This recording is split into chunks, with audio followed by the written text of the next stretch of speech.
Chosen one, lock your attention on this message right now. That voice in the back of your mind telling you to keep scrolling, silence it. What I am about to say was not meant for everyone. It was meant for you. The enemy is working overtime today for one reason and one reason only. He knows this message only comes once, and if you miss it, he buys himself more time. It all shifts after this. The confusion, the stagnation, the feeling that you have been running in place for months. But here is what you need to understand before I go any further. The shift is not coming because of luck. It is coming because of what you have already done. Think back to that moment this week when everything in you wanted to react, to fight back, to prove yourself. And you did not. You pulled back. You went quiet. You let it go, even when it cost you something. You thought that was weakness. You thought you lost that moment. But let me tell you what actually happened in the spiritual realm when you made that decision. You signed a document. You triggered a sequence. You moved something that no amount of noise could have moved. You did not stumble onto this message. The algorithm did not surface this for you. The Most High did. This is a divine appointment that was scheduled before you had a name. You are not browsing. You are standing at a threshold. Do not scroll past this. Your future self, the one who finally walks into everything that has been promised, that version of you is begging you to stay. Because if you leave now, you leave before the verdict is read. In the next few minutes, I am going to hand you the legal decree that cancels the assignment that has been running against your life in this season. I am going to walk you through the exact moments this week where you won the battle, even while you were convinced you were losing. And at the end, I am going to give you a declaration so precise that it seals this door shut permanently. Stay until the last second. Every second matters here. I know what the last 72 hours have felt like. It has not just been difficult, it has been strange, heavy in a way that does not have a clean explanation, like the pressure in the air shifts, and something that used to feel manageable now feels suffocating. Maybe you were lying in bed this week staring at the ceiling at 3 in the morning, not anxious about anything specific, just aware that something was pressing down on you and you could not name it. Or maybe you were in the middle of an ordinary moment, making coffee, sitting in traffic, folding laundry, and out of nowhere, a wave of exhaustion hit you so deep it felt like it was living in your bones, not just your body. Maybe you looked at what your life is supposed to look like and then looked at what it actually looks like right now. And the gap between those two things felt unbearable. You feel suspended, like you are in between the life you had and the life you were promised, between the old version of yourself and the one you know you are becoming. And in that space, in that strange and heavy in-between, the enemy has found his opening. Because in the silence of that suspension, he has been whispering a very specific lie. Listen to your own thoughts for a moment. He is telling you that the reason everything feels stalled is because of something you did. He is replaying a specific moment. Maybe the moment you walked away from someone who needed you. Maybe the moment you gave up on something you had been building. Maybe the moment you said nothing when you should have spoken, or spoke when you should have been silent. He is running that moment on a loop, and he is telling you that because of it, you have disqualified yourself. He is telling you the blessing has been delayed because of you, that the clock has reset, that you have to go around this mountain one more time. But I need you to hear what the scripture actually says about this moment. Nahum 1:9 says, "What do you conspire against the Lord? He will make an utter end of it. Affliction shall not rise up the second time." Hear that. Affliction shall not rise up the second time. The enemy is not trying to defeat you. He already knows he cannot defeat you. What he is trying to do is convince you that you are still in a cycle. Because if he can keep you believing you are going around again, he can steal the energy you need for the final push. But this is not a cycle. This is a conclusion. The heaviness you are carrying is not the weight of punishment. It is the weight of finality. It is the feeling of something enormous coming to its end. That pressure in your chest is not condemnation. It is the cord being pulled to its absolute limit right before it breaks. You think that moment you walked away was a failure. You think the silence was defeat. You think the fact that you stopped pushing, stopped performing, stopped trying to hold everything together means you gave up at exactly the wrong time. Let me reframe your entire reality right now. That was not a mistake. That was a strategy. That restraint, that stillness, that moment where you chose to release rather than grip harder, that was the move that changed everything. You did not ruin this. You completed it. This message will not find you again. It found you now, because now is the moment. Do not let it pass. What do you conspire against the Lord? He will make an utter end of it. Affliction shall not rise up the second time. That verse was not written for a general audience. It was written for the person who has been fighting the same battle long enough to wonder if the battle is permanent. It was written for you. And before we go any further, I need you to understand something about why you are here right now, in this moment, watching this particular message on this particular day. Some messages don't just inform, they activate. If something stirred deep in your spirit just now, you may be ready to receive the Chosen One's blueprint. This sacred guide reveals the 8 divine patterns behind your calling, your suffering, and your destiny. It also comes with the full audiobook, so you can absorb it during prayer, rest, or quiet moments with God. And for those called to speak His truth, you'll also receive Activating Your Prophet Mantle, a powerful bonus ebook for those carrying a prophetic assignment. The link is in the first pinned comment, but only for a limited time. Now let me take you back into what actually happened when you made that quiet decision this week. The one where you chose not to react, where you swallowed something that deserved to be said and released something that deserved to be defended. This was not a passive moment, not a simple oversight, but a profound and often agonizing act of internal mastery. You felt the burning sensation of injustice, the rightful indignation rising within you, the sharp sting of a boundary crossed or a truth distorted. Every fiber of your being urged you to speak, to lash out, to correct, to reclaim. Yet, in that crucible of tension, you made a deliberate, conscious choice to hold your tongue, to rein in your spirit, to step back from the brink of immediate retribution or vindication. You have been calling that a loss. You have been carrying it like a small shame, a minor defeat, evidence that maybe you are not as strong as you need to be to survive what is coming. You might have replayed the scenario countless times, wondering if you missed an opportunity, if you should have stood your ground more forcefully, if your silence was an act of cowardice rather than courage. But the kingdom does not operate on human logic, and what looks like retreat in the natural is often the most aggressive, the most strategic, and indeed, the most powerful move you can make in the spirit. This act of quiet restraint was not weakness.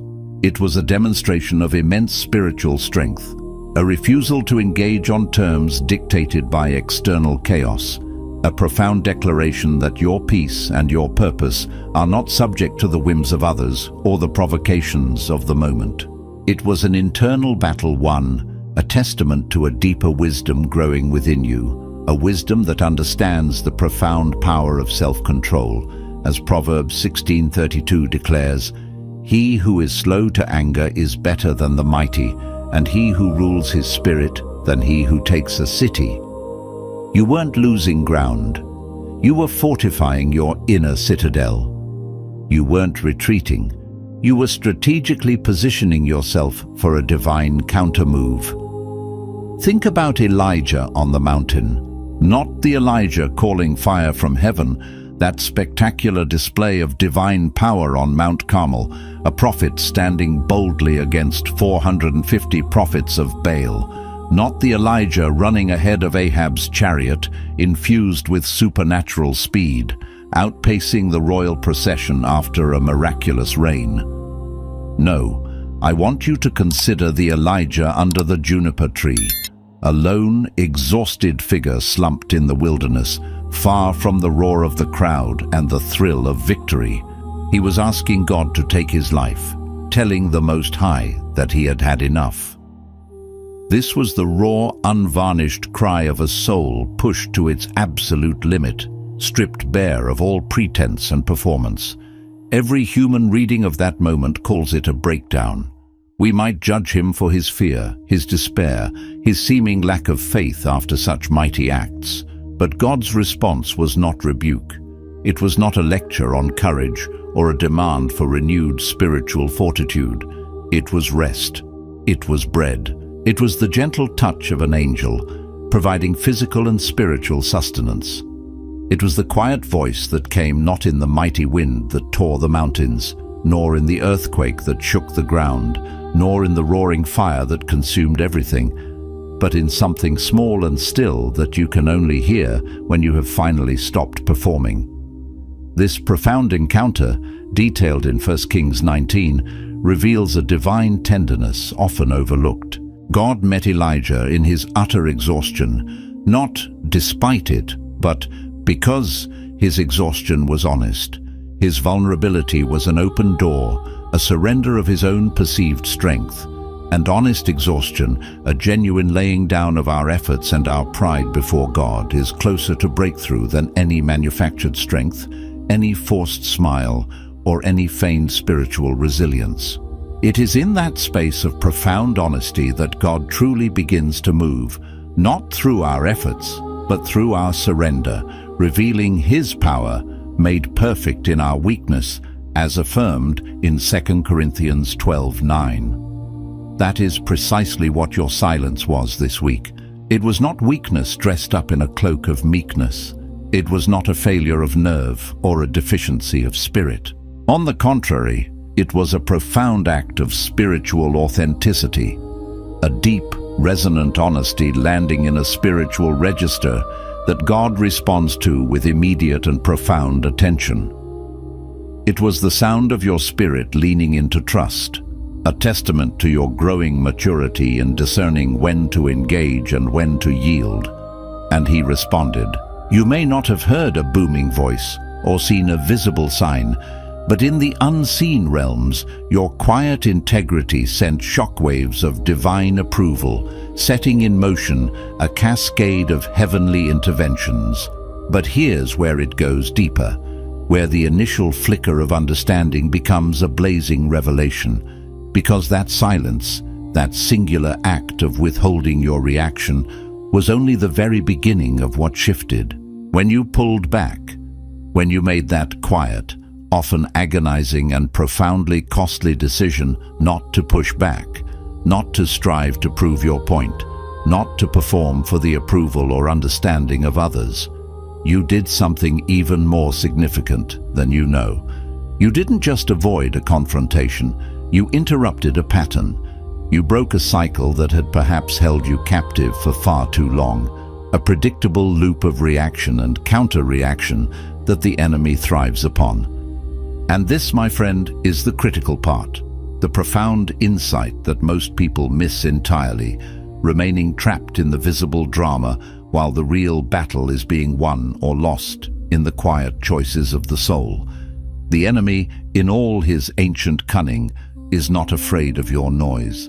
He has heard your fervent declarations before. He has watched you bind and loose, decree and declare, often with a wry, knowing smile, because he understands that noise can often be a smokescreen for inner turmoil, or an attempt to manifest what hasn't been truly cultivated in the spirit. He is adept at turning your well-meaning but reactive spiritual warfare into a predictable dance, a familiar battleground where he can anticipate your every move.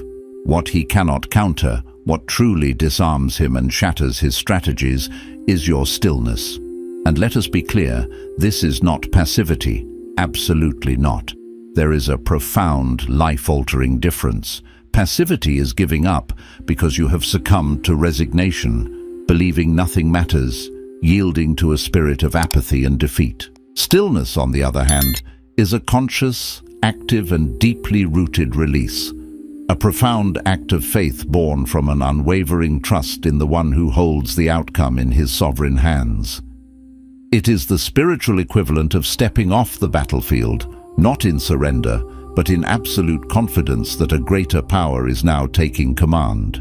The enemy's entire strategy depends on keeping you reactive, constantly on edge, always responding to his provocations, because when you react, he effectively controls the terms of engagement, dictating the narrative and draining your spiritual energy. But when you consciously choose to go still, to anchor yourself in the unshakable presence of God, the terms of engagement belong entirely to him. You shift the battle from the natural realm, where your strength can be measured and counted, to the spiritual realm, where his limitless power reigns supreme. This stillness becomes a powerful vortex, drawing down heavenly resources and confounding every demonic scheme, for in your quiet trust, you declare that the Lord of hosts is indeed fighting on your behalf. This understanding casts a new light on your journey. Proverbs 21:31 says the horse is prepared for the day of battle, but the victory belongs to the Lord. That word prepared is not a casual inclusion, it is profoundly important. It speaks to a process, a forging, a deep work that precedes triumph. You, my friend, have been in preparation. And not just any preparation, but a divine, meticulous, and often arduous process designed by the master craftsman. This season of preparation has stretched on, longer than felt comfortable, longer than felt fair, longer than your human logic could comprehend. It has been a season of deep spiritual conditioning, forging resilience in your spirit, expanding your capacity for trust, and refining your character in ways that have not been visible to the naked eye. These have been private places where only heaven could witness the stripping away, the molding, the quiet strengthening. These have been quiet rooms where no one gave you credit for what you chose not to do, for the sacrifices unseen, for the battles won in the silent chambers of your heart. You felt overlooked, perhaps even forgotten, but God's eye was upon you, observing every growth, every surrender, every faithful breath. And coming up in just a moment, the thing that has been secretly sustaining you through this entire arduous season, the thing you have been dismissing as ordinary, perhaps even insignificant, but which has quietly, powerfully been your greatest weapon all along. Stay with me, truly lean in, because this revelation will fundamentally change how you see the last several months, perhaps even years, of your life entirely, allowing you to reframe every perceived setback as a divine setup.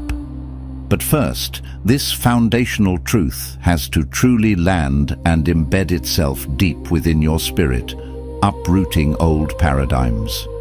You have, quite naturally, been measuring your progress by what is visible to the eye, by the tangible outcomes that manifest in the material world. You've looked at the things that have seemingly come through, the prayers that have been answered precisely the way you asked them to be answered, the doors that have opened wide with clear invitation, the relationships that have been restored to their former glory. And when you measure only by what is visible, by the external metrics of success and immediate gratification, this season inevitably looks like failure. It looks like a barren drought, a parched desert where nothing grows, where your efforts seem to yield no fruit. It looks and feels like God went quiet, withdrawing his presence and his voice at exactly the moment you needed him loudest, when your soul cried out for a clear sign or a comforting word. But this measurement by visibility, this reliance on external evidence as the sole compass for your journey, is a cunning trap that the enemy sets specifically for people at your level of spiritual maturity. For the higher you ascend in your calling, the deeper you go in your walk with God, the less the visible is allowed to be your compass. or indeed to be a reliable indicator of what God is actually doing. God is intentionally training you to navigate by something far deeper, far more profound than what you can see or feel or logically discern. He is preparing you for a realm of influence that demands a different kind of sight, spiritual sight. And let me be honest, the training is not gentle, it is not quick, and it is certainly not comfortable. It strips away every false sense of security, every reliance on external confirmation. But it is profoundly intentional, every single discomfort meticulously orchestrated by a loving Father who sees the end from the beginning and is crafting you into a vessel capable of carrying His glory in unprecedented ways.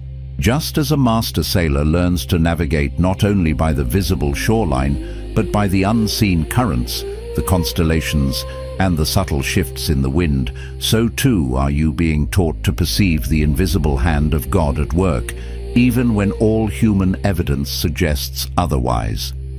David, the shepherd king, understood this profound paradox intimately. Between the glorious sacred moment when Samuel anointed his head with oil in front of his brothers, marking him as God's chosen king, and the eventual day, many years later, when he actually sat on the throne of Israel, there stretched an entire lifetime of wilderness. There were years, long, arduous years, in which he was anointed by God, but overlooked by man, called to destiny, but not yet confirmed by circumstances, chosen for greatness, but still running for his life from a mad king.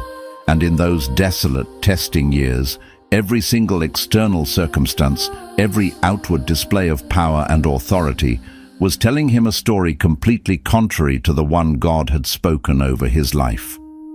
Saul, the very man he was prophesied to replace, was still firmly on the throne, wielding power, issuing commands, and worse, actively hunting David. The armies of Israel were still loyal to the wrong king, to a leader whose season had long passed. The chasm, the seemingly insurmountable gap between the anointing he had received and the appointing he yearned for, felt like a cruel abandonment, a divine oversight, or perhaps even a retraction of God's promise. But what was actually happening in those protracted hidden years was that God was meticulously, powerfully building something deep within David's private life, something so robust and foundational that it alone could sustain the immense weight of a public anointing and a national calling. The cave, the rugged, lonely cave of Adullam where he hid, where the outcasts gathered around him, where he poured out his heart in psalms of anguish and hope, that cave was not a place of exile or punishment. That cave was a profound, divine curriculum. It was a classroom without walls, a training ground where character was forged, where leadership was tested and refined not by strength of arms, but by the depth of his reliance on God, where he learned to shepherd not just sheep, but broken men, where he learned the language of worship in the darkest nights, and where he encountered the very heart of God in profound intimacy. It was there, in the obscurity of the cave, that David was truly prepared to be a king after God's own heart, a man capable of holding the weight of a nation. You too, my beloved friend, have been in the cave. You have navigated its darkness, its solitude, its moments of raw fear and uncertainty. And I need you, right here, right now, to stop apologizing for it. Stop feeling shame for the seasons of obscurity, for the moments when you felt hidden, unseen, or unproductive by the world's standards. The cave is not a mark of your failure. It is a testament to God's precise, loving, and thorough work within you. It is a sacred space where the master builder is perfecting his design, preparing you for a future that will far exceed your present understanding. Embrace the cave, for it is the crucible of your coming glory. What's coming next will likely surprise you, perhaps even stun you with its deceptive simplicity, because the profound truths of God often appear ordinary to the untrained eye. The weapon you have been consistently overlooking, The daily practice you have been treating as ordinary and insufficient, as just getting by, is the very thing that has been discreetly, yet powerfully, keeping the full force of the enemy's assignment against your life from landing and taking root. And once you truly see it, once this truth illuminates your understanding, you will not be able to unsee it. It will forever reframe your perspective on every single day you have lived through. The weapon, the silent, unassuming powerhouse that has shielded you, is your continued faithfulness in the mundane. It is not found in the dramatic, explosive moments of intense prayer and fasting, though those have their place. It is not solely defined by the powerful spiritual high points, the mountaintop experiences where God's presence is palpable and overwhelming. No, this weapon is forged in the quiet, unglamorous decision to simply get up again the next morning, to put one foot in front of the other, even when your soul feels weary and your vision seems dim. It is the unheralded act of taking care of the small thing directly in front of you, the daily duties, the seemingly insignificant responsibilities, the quiet acts of service, even when the magnificent sweeping promise you were given still has not manifested. It is the unwavering commitment to keep your integrity intact, to hold on to your values, to walk in righteousness in a moment where absolutely no one was watching, where the temptation to let it slip would have cost you nothing in the eyes of the world, but everything in the eyes of heaven. Every single time you chose faithfulness in the ordinary, in the seemingly unremarkable rhythms of your everyday life, you were not just passing time. You were actively, strategically building a robust spiritual infrastructure, an impenetrable fortress around your destiny that the enemy's assignment cannot, will not penetrate. He was tirelessly searching for a crack, a fissure, a moment of compromise, a lapse in your quiet vigilance to exploit. But you, in your steadfast, uncelebrated obedience, kept closing them. Not dramatically, not with grand pronouncements, but quietly, consistently, diligently, in the everyday choices that define who you are when no one is watching. And that, my friend, is a form of spiritual warfare that does not look like warfare at all, which is precisely why it is so profoundly effective and catches the enemy completely off guard. It is the steady drip of grace, the constant cultivation of character, the quiet accumulation of righteous choices that forms an unassailable shield around your purpose.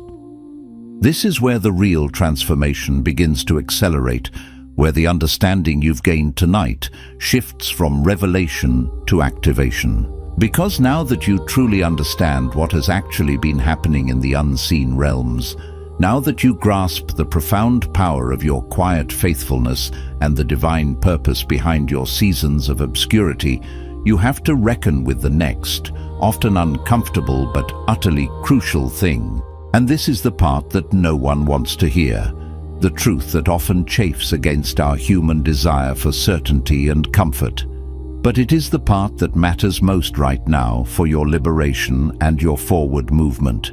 You have been waiting for external confirmation before you dare to take the next bold step. You have been waiting for someone else, a human voice, a visible sign to see what God already sees so clearly in you. You've been seeking a sign that is visible enough, specific enough, undeniable enough that you would finally feel utterly safe, utterly validated, and completely justified in moving forward. And on the surface, this posture sounds incredibly wise. It sounds like spiritual discernment, like prudent caution, like commendable patience.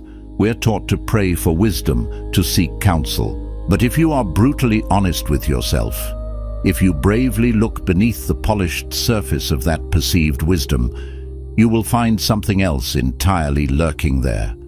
It is fear, masterfully dressed in the language of faith. It is the same insidious voice that has repeatedly told you to disqualify yourself, to question your worth, to believe you had ruined things beyond repair. Now, seeing that you did not believe that lie, it has pivoted its strategy. becoming more subtle, more deceptive. Now it is cunningly telling you that you just need a little more confirmation before you move, a little more time to gather evidence, a little more clarity before you commit. And the problem is not that seeking confirmation is inherently wrong or unwise. The problem is profoundly specific. The kind of confirmation you are currently waiting for is simply not coming, not in the way you expect it to come, because it's designed to keep you stalled. It is a delay tactic, cloaked in spiritual-sounding terms, designed to hold you captive in the waiting room of your destiny. This brings us to a foundational principle of the kingdom, a truth that runs like a golden thread through every story of breakthrough and triumph in Scripture. God does not give certainty before obedience. He gives it after. He calls you to step out, to act on a whisper, to move in faith. And it is in that very act of courageous obedience that clarity is granted, that the path becomes illuminated, that the certainty solidifies. This is the divine pattern, an unwavering principle that governs spiritual progression. Consider Noah, a man living in a world completely unacquainted with rain, let alone a flood of such catastrophic proportions. He did not receive confirmation that the flood was truly coming by watching the sky darken with ominous clouds or seeing rivers overflow their banks. No, he received it in the secret place of his spirit, a profound inner knowing from God. And then he built. For 100 long, ridiculed years, he built a monumental ark, day after day, in the complete absence of any visible natural evidence that the word spoken to him was real. He built because he believed, not because he saw. Abraham, the father of faith, did not receive confirmation that Isaac, the child of promise, would eventually come before he left Ur of the Chaldeans, abandoning everything familiar and secure. He received the audacious promise of a lineage that would become nations, and then he simply moved, step by faith-filled step. The intricate details of how the promise would manifest were not laid out in advance. They were miraculously worked out as he walked, as he journeyed into the unknown, trusting the character of the one who called him. And just when you think you have sat with that radical truth long enough, allowing it to penetrate the layers of your conventional thinking, there is one more profound layer beneath it, an even deeper insight that will finally, irrevocably, break the cycle of waiting and bring you into the fullness of your inheritance. Because the ultimate truth, the hidden core of this entire struggle, is that the confirmation you have so desperately been seeking from others is actually a deflection, a subconscious maneuver to avoid stepping into the awesome power of your own divine calling. Somewhere along this journey, a voice entered your narrative, a person whose opinion mattered too much to you at a formative moment, and they told you a story about who you were, about your limitations, about your capabilities, about your place in the world, that you were never ever meant to carry. They may not have even known the profound, long-lasting impact they were having. It may have been a well-meaning parent, a respected pastor, a trusted friend, a cherished mentor, or even a person you loved deeply who, for their own reasons, perhaps consciously or unconsciously, could not hold the overwhelming weight of what they truly saw in you, the potential, the anointing, the vastness of your destiny, and so they minimized it.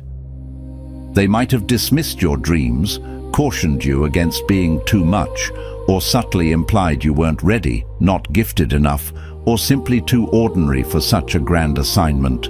And you, in your innocence and your desire for connection or validation, received their words as immutable truth.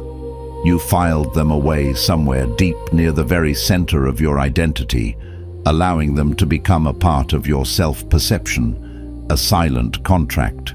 And now, years later, when God Himself is unequivocally calling you forward, inviting you to step into the glorious future He has meticulously prepared for you, you are still, tragically, asking for permission, still seeking validation from a voice that no longer authentically speaks into your life, and in some cases, from a voice that was never ever qualified by heaven to define you in the first place. Their words, once spoken, became a spiritual anchor, holding you back from sailing into your divine purpose. This, then, is the hidden root, the true impediment, the spiritual entanglement that has bound you more effectively than any external force. It is not ultimately the enemy, though he certainly capitalizes on it. It is not your past failures, though they often whisper accusations. It is not solely the spiritual warfare you have endured, though that is a very real reality. No, the core issue is the agreement you made with a human interpretation of your life, a narrative that directly, fundamentally contradicts the divine one that God Himself has spoken over you. It is this unseen, internal contract, this silent pact with a limited human perspective, that acts as a spiritual governor, holding you back. And until that agreement is consciously, deliberately, and irrevocably broken in the spirit, you will keep arriving at the very threshold of your breakthrough, feeling the pull of destiny, only to inexplicably pull back. You will keep getting tantalizingly close to stepping into your next season, only to find a compelling, seemingly logical reason to wait, to hesitate, to postpone. This isn't because you are faithless, or weak, or lacking in spiritual resolve. It is because there is a powerful, deeply embedded voice, an echo of that old agreement, running underneath your faith.